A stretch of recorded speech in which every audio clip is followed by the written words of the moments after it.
दोस्तों आज हम बनाएंगे रोज़ मोमोज़ घर पर, वो भी बहुत ही आसानी से। यदि आप मोमोज़ लवर हैं ना, तो यकीन है कि आपको ये रेसिपी बहुत ज़्यादा पसंद आएगी। नमस्कार दोस्तों, मैं हूँ रश्मि और हमारे चैनल जायके रश्मि 222 पर आप सभी का बहुत बहुत स्वागत है। दोस्तों आज हम बनाएंगे बहुत ही डिफरेंट, डिलीशियस, टेस्टी और हेल्दी इसलिए कि इसमें हमने बीट रूट जूस का इस्तेमाल किया है जो बहुत हेल्दी होती है। तो ज़्यादा बातें नहीं करते, फटाफट बनाते हैं रोज़ मोमोज़, वे भी घर पर आसानी से। तो इस मोमोज़ को हम सोया से बना रहे हैं, सोया चंक से। तो यहाँ पर हमने एक कटोरी, बड़ी वाली कटोरी से एक कटोरी सोया चंक्स निकाला था और उसे हमने देखिए अच्छे से धुल लिया। पहले हमें ना इसे धुल लेना है क्योंकि इसमें एक स्मेल होती है ना, देखिए अभी एक गाज जैसा निकलेगा, इसको हम अच्छे से धुल लेंगे और धुलने के बाद इसमें पानी डालकर 20 मिनट के लिए इसे फूलने के लिए रख देंगे। जब तक सोया चंक्स फूल रहा है तब तक चलिए हम डो लगा लेते हैं। तो यहाँ पर हमने लिया है 2 कटोरी मैदा को हमने छान लिया था, ये छाना हुआ मैदा है। साथ ही इसमें हम डालेंगे 1 टेबल स्पून रिफाइंड ऑयल और 1/4 चम्मच नमक। अब इन तीनों चीज़ों को अच्छे से मिक्स करेंगे। अब हम इसमें थोड़ा थोड़ा पानी डालकर एक सख्त डो लगाकर तैयार कर लेंगे। जिस तरह से हम सादी पूड़ी के लिए आटा गूंथते हैं ना, बिल्कुल उसी तरह से हमें इसका भी डो बनाकर तैयार कर लेना है। आप चाहें ना तो मैदे की जगह गेहूं के आटे का भी इस्तेमाल कर सकते हैं। हमने बिल्कुल मार्केट जैसा बनाने के लिए यहाँ पर मैदा लिया था। अब चलिए थोड़ा थोड़ा पानी डालकर इसे गूंथ लेते हैं।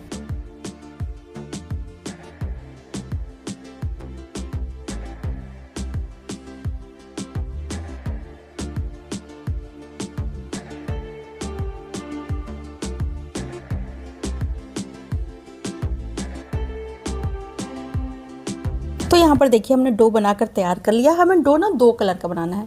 यदि आप रोज़ बनाना 1 कलर का चाहते हैं तो केवल वाइट मैदा गूंथ लीजिए। हम यहाँ पर 2 कलर का इस्तेमाल करेंगे, रेड और वाइट। तो रेड के लिए ना हम बीट रूट जूस का इस्तेमाल करेंगे। तो चलिए एक डो तो हमने बनाकर तैयार कर लिया वाइट वाला। अब हम चलिए रेड वाला डो बनाकर तैयार करते हैं। उसके लिए लिया है हमने चुकंदर और चुकंदर को अच्छे से पहले हमने धुल लिया है। धुलने के बाद अब हम इन्हें पहले छील लेंगे। आप बीटरूट जूस की जगह चाहें तो फ्रूट कलर का भी इस्तेमाल कर सकते हैं, लेकिन हमने बीटरूट जूस का इस्तेमाल किया क्योंकि इससे भी रेड कलर बहुत अच्छा आ जाता है। तो देखिए यहाँ पर हमने बीटरूट को छील लिया। पहले हमने इसे छोटे छोटे पीसेस में कट कर लेंगे ताकि ये पीसने में आसानी हो जाए। तो काटने से पहले एक बार फिर से हमने इसे धुल लिया था और देखिए इस तरह से छोटे छोटे पीसेस में हम इसे कट कर लेंगे। कट कर ना मिक्सर जार में इसे पीस लेंगे। पीसने के बाद ना इसका जूस ईजी हो जाता है। तो चलिए इसे पहले हम पीस लेते हैं। तो यहाँ पर हमने चुकंदर यानी बीटरूट को पीस लिया था और इस तरह से देखिए छन्नी में ना इस तरह से हम दबा दबा के स्पून की सहायता से इसका सारा जूस निकाल लेंगे।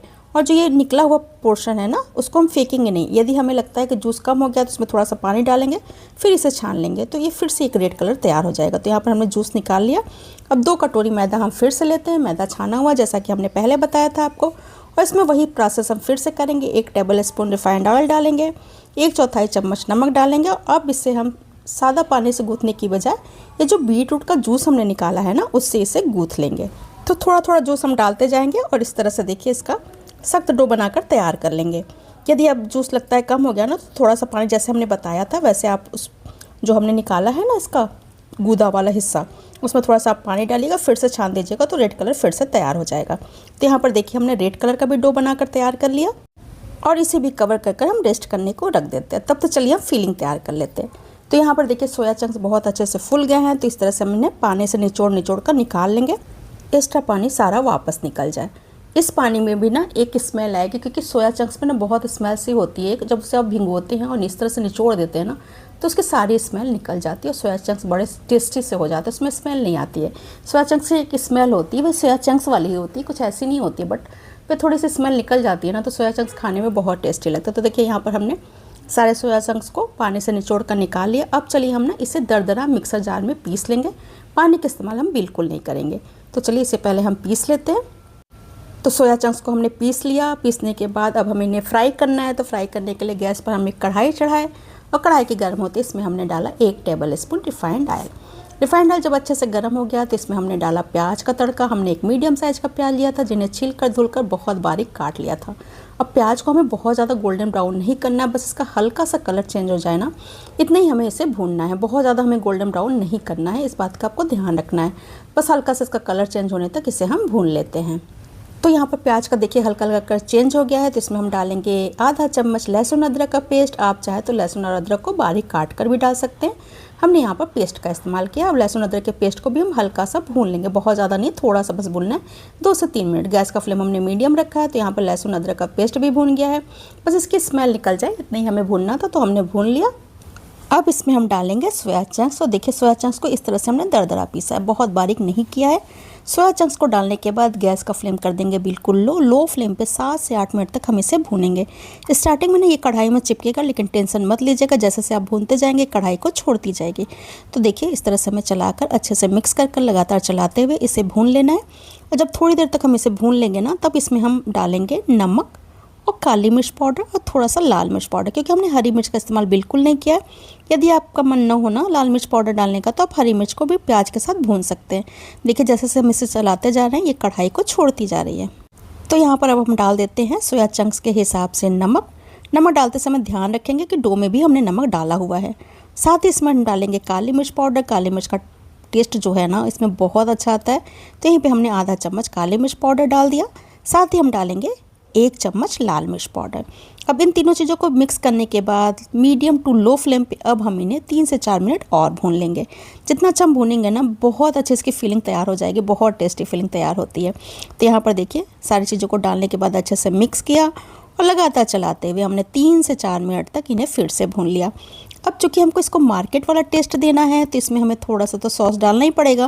वैसे सॉस पूरी तरह से ऑप्शनल है, यदि आप चाहें तो डालें, नहीं तो स्किप कर सकते हैं।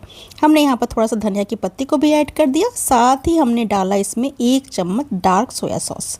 यदि आपके पास डार्क सोया सॉस नहीं है तो आप 2 चम्मच कर दीजिएगा। इससे क्या होता है ना, बिल्कुल मार्केट वाला टेस्ट आता है। साथ ही हमने डाला 1 चम्मच विनेगर। अब इन दोनों चीज़ों को डालने के बाद अब हम सिर्फ 1 मिनट इन्हें भूनेंगे। 1 मिनट भूनने के बाद गैस को कर देंगे ऑफ़। तो सॉस को हमने अच्छे से मिक्स किया और 1 मिनट तक और भून लिया। अब चलिए गैस को करते हैं ऑफ़ और फिलिंग को ठंडा होने के लिए रख देते हैं। जब तक फिलिंग ठंडी होगी तब तक हम डो को एक बार फिर से चेक कर लेते हैं। तो यहाँ पर हमने गैस को ऑफ करके फिलिंग ठंडी होने के लिए रख दी और डो को चलिए चेक करते हैं। तो यहाँ पर डो को रेस्ट करते हुए भी आधे घंटे करीब हो चुके हैं। तो एक बार फिर से हम इन्हें गूँथ लेंगे। तो ये देखिए दोनों डो रेस्ट कर चुके हैं बहुत अच्छे से, और थोड़े से देखिए ये सॉफ्ट भी हो गए हैं। तो ये डो हमारे तैयार हो गए। एक बार फिर से हम इन्हें मसल कर गूँथ लिए हैं। अब हमें लेना है इन्हें बेलने के लिए चॉपिंग बोर्ड या चकला। आपको जो भी लगे, अच्छा लगे, कंफर्टेबल फील हो, उसे आप ले सकते हैं। हम यहाँ पर लेंगे चॉपिंग बोर्ड और इन्हें बेलने के लिए ना हम थोड़ा सा सूखा मैदा ले रहे हैं, क्योंकि हम सूखा मैदा डस्ट कर कर इन्हें बेल लेंगे तो बेलने में बड़ी आसानी हो जाएगी। तो चलिए पहले हम इसके क्या करते हैं, लोइयाँ कट कर लेते हैं। हमको पहले ना एक बड़ी सी रोटी बनानी है। आप चाहे तो छोटे छोटे पीसेस इसके तोड़ लीजिए, उसकी पूड़ी जैसे बना लीजिए, लेकिन हम एक बड़ी सी रोटी बेलेंगे फिर इन्हें कट करेंगे। तो यहाँ पर लोइयों को हमने देखिए इस तरह से कट कर लिया। अब हमने एक लोई ली रेड वाली, इस पे लगाया थोड़ा सा सूखा मैदा। अब इसे हम बड़ी सी रोटी जैसी बेल लेंगे।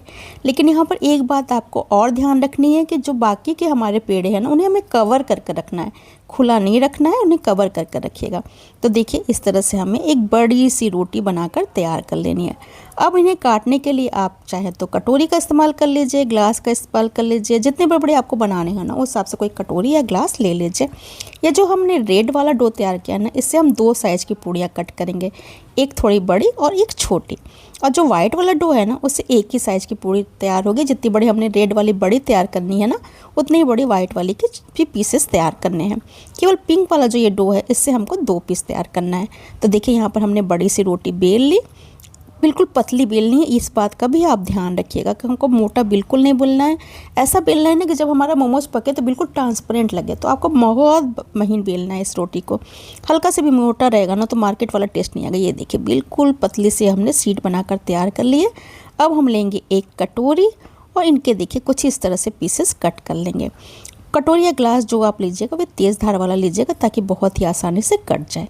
तो यहाँ पर देखिए हमने 3 पूड़ियाँ बना ली। ऐसे ही हमें ना इस साइज़ के कई पूड़ियों को बेल कर रख लेना है।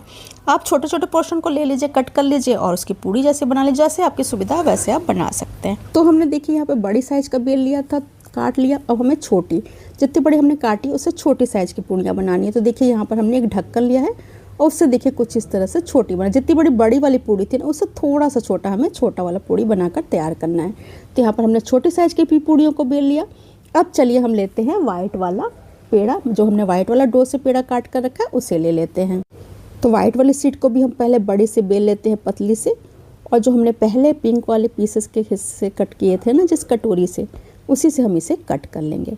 तो यहाँ पर देखिए हमने वाइट वाली शीट से भी देखिए इस तरह से हमने पूड़ियाँ कट कर ली। तो यहाँ पर हमने सारी पूड़ियों को इस तरह से कट कर कर रख लिया है। अब हमने चॉपिंग बोर्ड पे थोड़ा सा मैदा डस्ट किया, फिर एक देखिए पिंक वाले पीस को रखा, फिर वाइट वाले को रखा, फिर पिंक वाले छोटे वाले पीसेस को रखा, और रखते समय हर पीस पे हमने हल्का हल्का पानी लगाया है ताकि सारी मोमो शीट चिपकी रहे आपस में। तो इस तरह से हमने देखिए, अब हमको ना साइड में इस तरह से पानी लगाना है, फिर बीच में हम रखेंगे फिलिंग कुछ इस तरह से। देखिए फिलिंग भी अच्छी खासी हम रखेंगे, ऐसा नहीं कि कम रखेंगे। फिर एक साइड से उठाया और इस तरह से देखिए हम तीनों शीट को, मोमो शीट को चिपका देंगे इस तरह से। अब एक साइड से उठाएंगे और इस तरह से हम रोल करते हुए बिल्कुल लास्ट में हम लगाएंगे हल्का सा पानी और इसे इस पे चिपका देंगे इस तरह से। ये देखिए कितना सुंदर फ्लावर बनकर हो गया तैयार, बिल्कुल मार्केट जैसा लग रहा है ना। अब चलिए हम दूसरा आपको बनाकर दिखाते हैं। देखिए इस तरह से हमने पानी लगाया, इसके ऊपर हम रखेंगे वाइट वाली शीट। वाइट वाली शीट को रखने के बाद फिर हम लगाएंगे पानी, फिर इसके ऊपर रखेंगे पिंक वाली शीट जो हमने छोटे साइज में कट किया है। अब तीनों को इस तरह से रखने के बाद इस तरह साइड में लगाएंगे पानी, क्योंकि हमें इसे फोल्ड कर कर चिपकाना है। फिर बीच में हम रखेंगे फिलिंग कुछ इस तरह से। देखिए बीचों बीच हमें फिलिंग रखनी है इस तरह से। फिलिंग रखने के बाद हम एक साइड से उठाएंगे और इसे कुछ इस तरह से देखिए चिपका देंगे, जैसे हम गुजिया बनाने के लिए चिपकाते हैं ना, बिल्कुल उसी तरह से हमें इसे चिपका देना। जब आप फोल्ड करेंगे ना तो आसानी से ये फोल्ड भी हो जाता है, बिल्कुल नहीं टूटता या हटता है, कुछ भी नहीं होता, आराम से चिपक जाता है।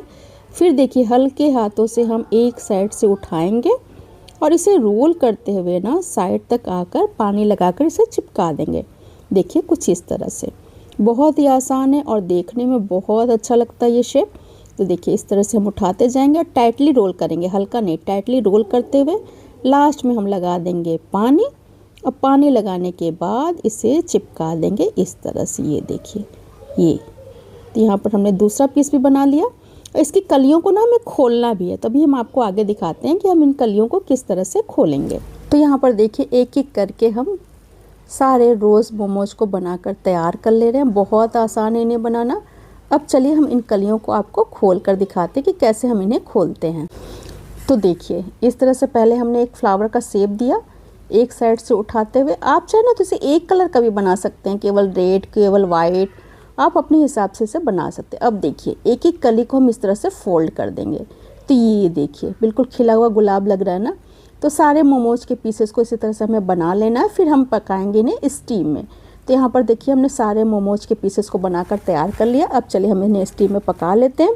तो स्टीम में पकाने के लिए गैस पर हमने कढ़ाई रखा, उसमें पानी उबलने के लिए रख दिया है। जब तक पानी उबल रहा है हम आपको एक कलर का भी मोमोज बनाकर दिखा देते हैं कि केवल एक कलर से भी आप किस तरह से बना सकते हैं। तो यहाँ पर केवल हम पिंक वाले के देखिए इस तरह से पूड़ियाँ बेल लिए हैं। अब हम इन पे पानी लगा कर उसी तरह से इन्हें चिपका दिए। फिर रखेंगे मोमोज की फिलिंग।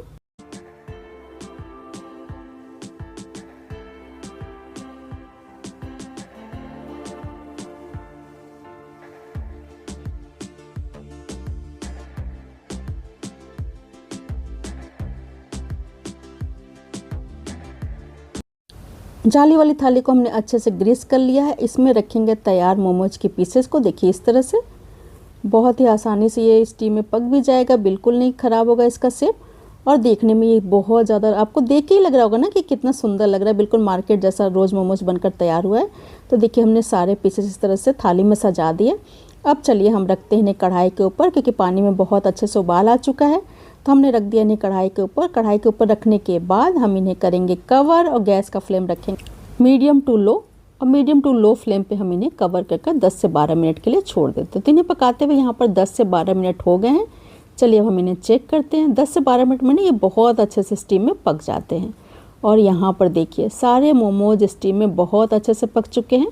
एक बार में ना आप उतने ही मोमोज को स्टीम में पकाइएगा जितने थाली में आसानी से आ सके। तो यहाँ पर मोमोज सारे देखिए स्टीम में पक चुके हैं। तो हम इन्हें रखते हैं कढ़ाई से बाहर निकाल कर। तो यहाँ पर हमारे रोज़ मोमोज बनकर हो गए हैं बिल्कुल रेडी। बहुत टेस्टी बने थे और बहुत आसान थे इन्हें बनाना, लेकिन देखने में ये लगा था कि इन्हें बनाना आसान नहीं होगा, लेकिन यकीन मानिए बहुत ईजी था बनाने में। इन्हें बहुत इंटरेस्ट भी आ रहा था क्योंकि इनका शेप बड़ा अच्छा सा बनकर तैयार हो रहा था। तो यहाँ पर चलिए हम गर्मा गर्म मोमोज को सर्व करते हैं। हमने इन्हें ग्रीन चटनी, मोमोज चटनी और म्यूनीज के साथ सर्व किया था। आप जैसे भी इसे चाहें सर्व कर सकते हैं। ये खाने में बहुत ज़्यादा टेस्टी थे, बहुत डिलीशियस बनकर तैयार हो रहे थे।